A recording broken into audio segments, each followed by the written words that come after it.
Hello everyone welcome back to my channel it's me Elisa. आज चाहिँ हामी बिहानै नुहाएर मन्दिरको लागि निस्क्यौँ। मन्दिर त हामी यत्तिकै पनि गइराखेको हुन्छौँ, तर आज मेरो जन्मदिन भएको हुनाले चाहिँ म मन्दिर जाँदैछु।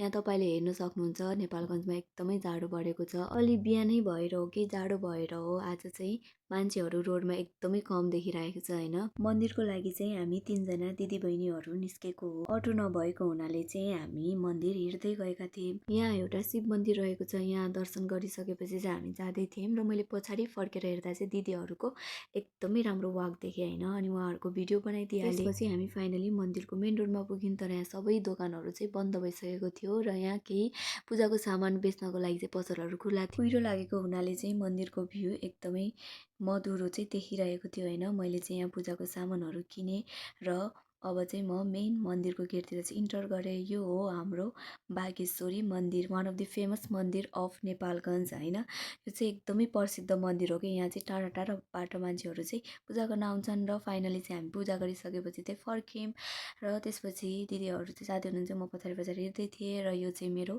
बर्थडेको क्लिपहरू हो जसमा चाहिँ मैले केकहरू काटेको छु होइन। यहाँ हेर्न सक्नुहुन्छ वन्दना र प्रतीक्षा माई फ्रेन्ड्स। अनि यो चाहिँ मेरो फोटो। अनि thank you everyone for watching this video. Thank you.